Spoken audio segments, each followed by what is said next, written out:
Muy buenos días tengan todos ustedes. Estamos en esta exposición desde nuestra escuela de FACEAD con el tema la educación en tiempos del Porfiriato. La materia es temas selectos de educación y TICs con el maestro Adrián Torres Sánchez, alumno su servidor Ramón Leiva Gutiérrez, febrero del 2018. Si enfocamos nuestro tema a lo relacionado a la educación en los tiempos del Porfiriato, necesario es tener que hacer historia. Los planes, el plan de la Noria, de 1871, donde destacaron los personajes Sebastián Lerdo de Tejada, Porfirio Díaz y Benito Juárez. El objetivo, evitar que Juárez se reeligiera. Las acciones, acusaba a los jueces y magistrados de estar al servicio del gobierno. Se levantaron en armas por casi un año. El conflicto terminó con la muerte repentina de Juárez en julio de 1872. El plan de Tuxtepec, en 1876, los personajes Sebastián Lerdo de Tejada y Porfirio Díaz. Objetivos: derrocar a Lerdo de Tejada. Acciones: hubo múltiples acciones militares, sobre todo en el país, por espacio de 10 meses. Triunfa Porfirio Díaz y toma la capital el 24 de noviembre de 1876. Lerdo de Tejada se exilia en Estados Unidos.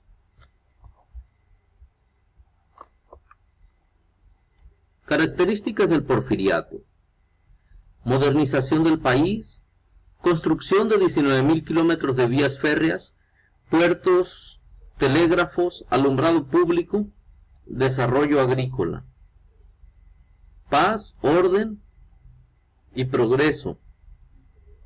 La paz reinante se logra con la imposición del orden como elemento central. Para lograr el progreso nacional, se establecen alianzas que ayudan a lograr la paz y el orden deseado. La biografía de Díaz: nació en Oaxaca en 1830, hijo de un artesano y una campesina, huérfano de padre a los 3 años. Asistió a un seminario que abandonó para luchar contra los estadounidenses. Estudió Derecho en el Instituto de Ciencias y Artes de Oaxaca. Se hace masón y se hace adepto al liberalismo. El Estado porfirista. El Estado federal concentró en sus manos el desarrollo de la economía. El Estado federal creció más que las entidades y estos más que los municipios. Es considerado el primer régimen liberal que fue establecido en México. En el ámbito económico, el acelerado crecimiento de los sectores exportadores, tanto mineros como agrícolas, la expansión de la red de comunicaciones mediante el ferrocarril, propiciado por la inversión extranjera, dieron un poderoso impulso al crecimiento del mercado interno y a las actividades económicas ligadas a su ampliación.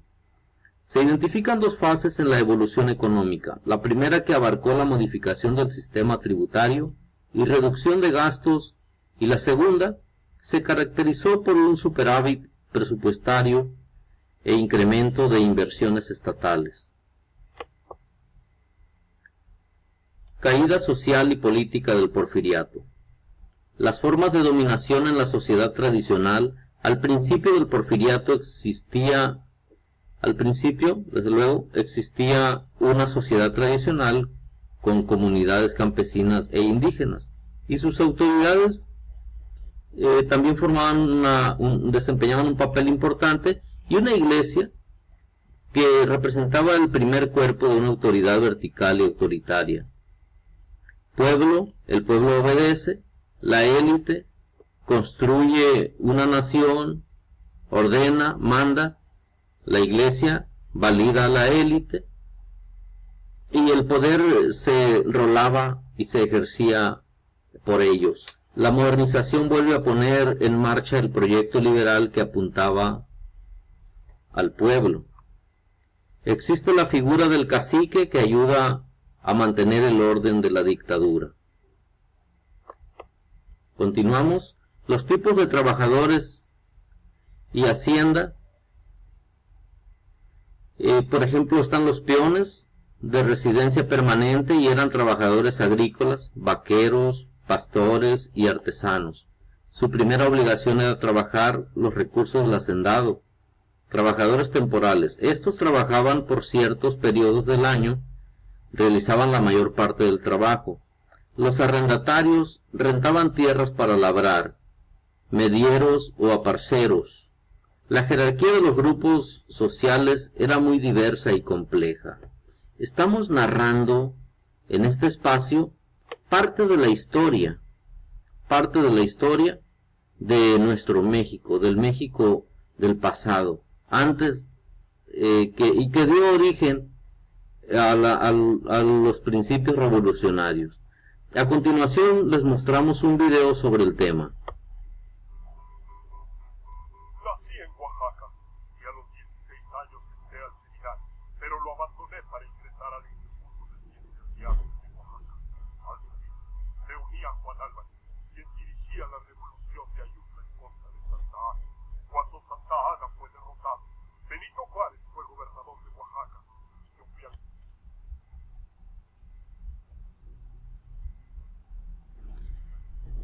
alcalde de Ixtla. En 1859 estalló la guerra de Reforma y participé como militante en las fuerzas liberales. Cuando ganamos, me convertí en diputado. Muy bien, es un pequeño fragmento de lo que fue Porfirio Díaz, ¿verdad? Estamos hablando del porfiriato. La burguesía es la clase media urbana que se mantenía de la industria y el comercio. Amasaban grandes riquezas. La pequeña burguesía, fíjense la diferencia, provenientes de la burguesía vivían en las haciendas. Los rancheros, arrendatarios y pequeños propietarios que producían para el intercambio. Labraban las tierras con sus propias manos. Estos eran los rancheros, a quienes se les debía el trabajo. El clero, la recuperación del poder que tuvieron desde antaño. Los obreros trabajaban jornadas de 15 horas con sueldos míseros. Los pobres vivían en vecindades hacinados sin servicios. Muy bien, continuamos.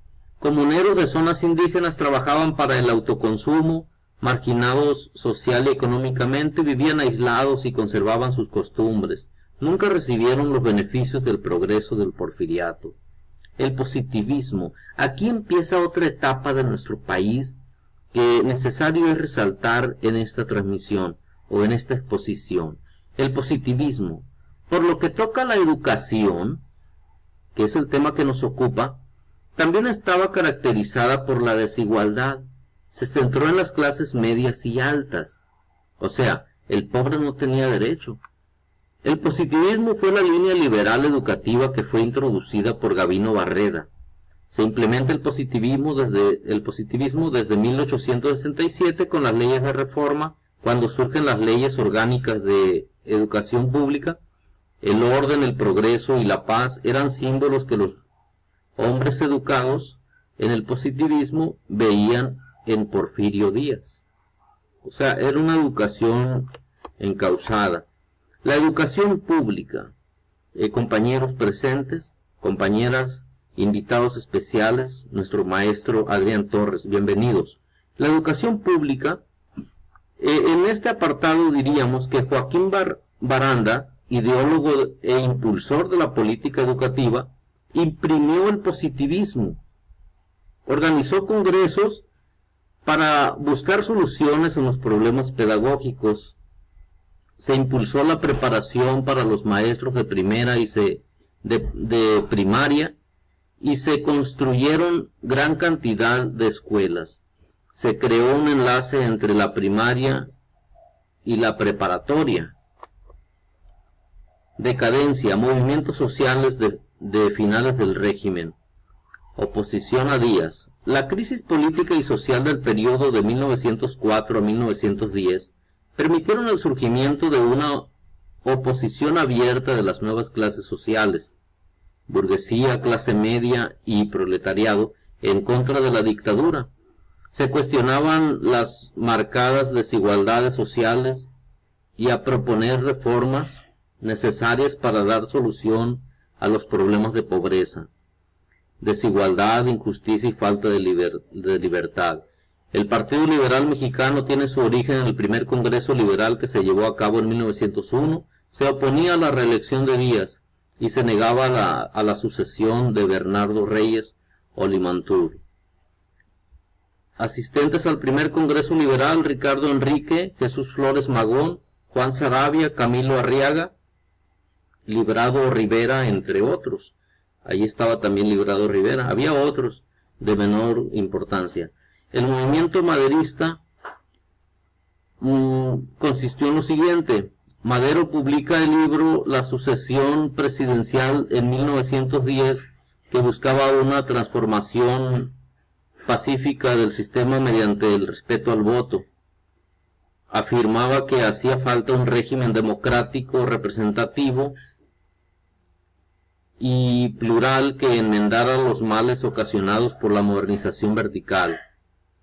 Madero apoyó al Partido Liberal Mexicano, pero se distanció cuando optó por la lucha armada. Ahí empezó una etapa muy importante para nuestro país. Las causas sociopolíticas que propiciaron su origen, pues fue la prolongada permanencia de Porfirio Díaz en el poder, ya la conocemos, el envejecimiento del sistema político, la rivalidad entre algunos integrantes de la élite porfirista, el incumplimiento de Porfirio Díaz a la promesa de no volver a postularse para la presidencia de la República en 1908, el fraude cometido en las elecciones presidenciales de junio y julio de 1910, o sea, desde aquel entonces, ya la famosa caída del sistema en 1988, pues ya se había, era una réplica de aquel 1910 en los tiempos de Porfirio Díaz. La falta de oportunidades de ascenso político para los miembros de la clase media, la anulación de la libertad y la democracia, todo eso, el plan de San Luis y la lucha armada contra Porfirio Díaz. En esta fecha ya se habían efectuado 13 sublevaciones en varios estados, en Chihuahua, Durango, San Luis Potosí y Veracruz, contra el movimiento político de Porfirio Díaz. Todo eso dio origen a una nueva era de libertad en nuestro país. Para marzo de 1911 la revolución se había intensificado en el norte y se extendía por casi todo el país. En los últimos años del porfiriato, el ejército federal funcionaba casi como una fuerza policíaca. Algo muy parecido a lo que está ocurriendo actualmente en nuestras calles, en nuestro México actual, cuando vemos a los poliguachos transitar, patrullar las comunidades y las ciudades. Se hizo manifiesta la carencia de armas por parte del ejército. Los insurrectos habían acumulado armas que recibían de Estados Unidos. Ante la gravedad de la situación, Porfirio Díaz tomó medidas desesperadas y en marzo suspendió las garantías individuales, incrementando con ello el número de rebeldes. El 1 de abril, Porfirio Díaz hizo algunos cambios en su gabinete y envió a la Cámara de Diputados un proyecto de ley en la que se prohibía la reelección. Madero consideró aquellos cambios irrelevantes y tardíos y mantuvo la exigencia de la renuncia de Porfirio Díaz. Díaz acepta la posibilidad de renunciar y es así como inicia el fin de lo que se había convertido en una dictadura porfirista. Muchas gracias a todos por su atención. Para nosotros, en particular para mí, fue un honor poder transmitirles este fragmento de nuestra historia política, social y económica de nuestro país. Muchas gracias. Muchas gracias por su atención.